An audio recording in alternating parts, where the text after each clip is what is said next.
Hello everyone, Brian from Bearable Traders here. It is Wednesday, March the 10th, and just going to do a midweek recap.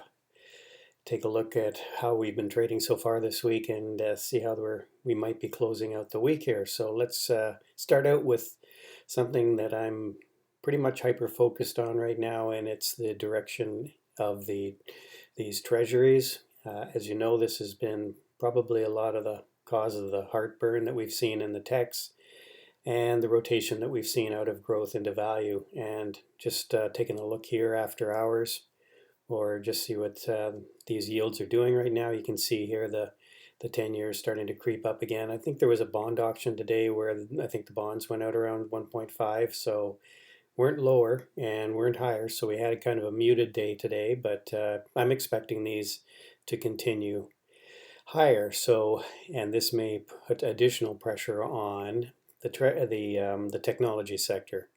And speaking of the technology sector and the markets in general, you can see here these it's kind of interesting. We'll go through these in detail, but this gives you a nice picture of how the markets traded today. The Dow again strong, I think all-time high back here.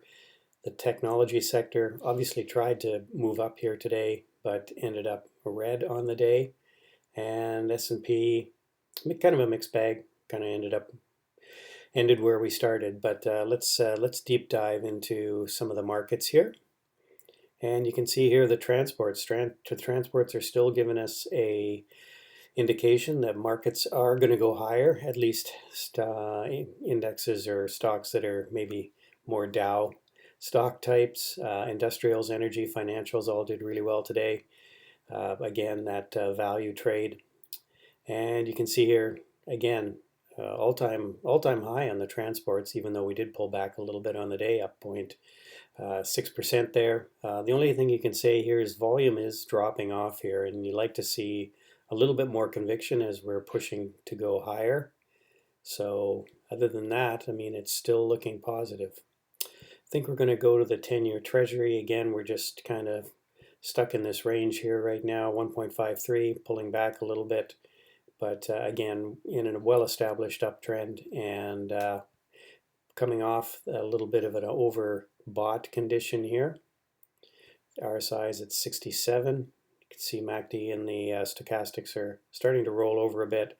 So I think we're still probably in for a little bit of flattening or pullback until we get closer to this moving average, and then we'll really see what's going to happen from there. Again, this is the yield curve pulling in a little bit. Nothing I haven't already talked about. And you can see here Dow breaking out to an all-time high, up 1.5% or close to for the day. Another all-time high. Again, volume a little bit on the light side or lightening up.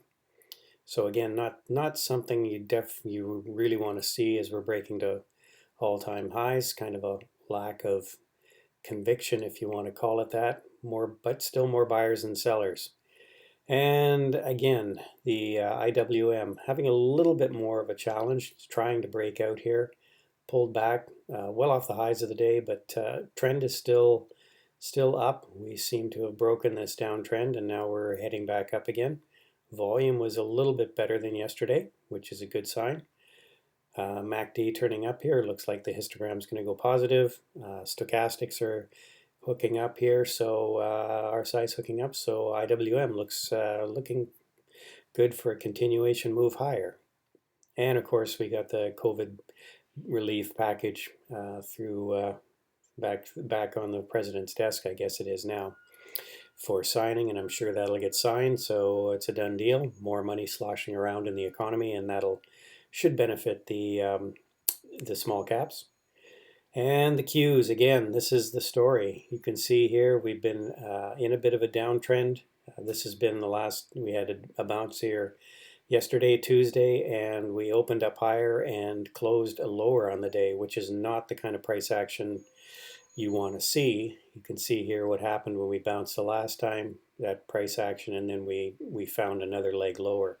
So question is, are we gonna hold here, or are we gonna sell off again? All you can say here is the selling conviction was not particularly high, but there was definitely a lack of buyers to support the price and it ended up selling off. Stochastics coming up of really overbought, oversold area. RSI kind of stalling out here. So we'll see what happens. Again, it's going to depend a lot on where the interest rates go, because these are the ones that are going to get beat up in that rising interest rate environment. And again, trying to break out to a new high, but we actually made a lower high, if this is where we're going to end up tomorrow and Thursday.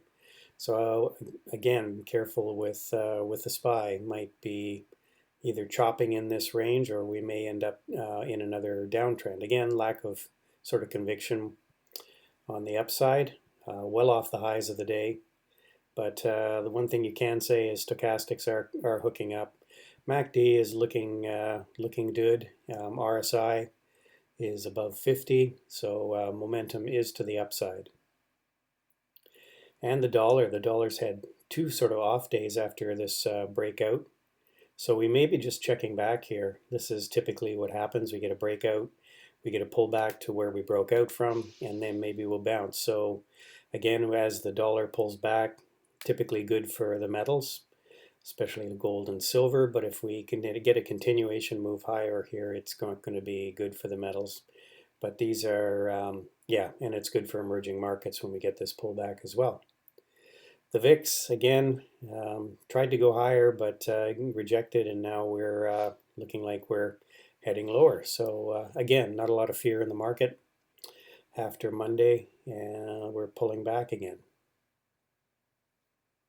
And the TLT finally, it's taking a while to update here. There we go. TLT, this is up to date. So again, the yields came off a little bit today. Not much of a movement today. And again, very light volume on the TLT. So let's take a quick look at the candles at a glance here for the sectors. You can see here we've already talked about the SPY. Discretionary, again, tried to pop up today, but we had a pullback. We did finish higher, but not a great looking candle there. Same with the communication stocks. Again, XLK, same as the Qs, really gapped up, but then got beat up during the day and ended up down on the day. Again, careful with the technology sector. It's just going to be under pressure as long as these interest rates remain high, and especially if we start to go higher, I would expect to see further pain in this sector. The industrials continuing to be one of the favored sectors. Metal or materials breaking out again. Copper doing really well. Lumber up. All the commodities are up. Materials are doing well. XLE, I got into a little XLE today as well, because I think energy is going higher. The staples have been pretty strong here over the last week or so. Healthcare struggling. Utilities coming up. Financials, again, financials are strong, doing well in this higher interest rate environment. And if we do get a move with the interest rates going higher, this will only bolster this chart, and we'll just keep going from the lower left to the upper right. It's the kind of chart you like to see if you're a bull. And again, real estate, the REIT's doing pretty well as well. So let's quickly go over some of the stocks got on the watch, got in the swing trade account.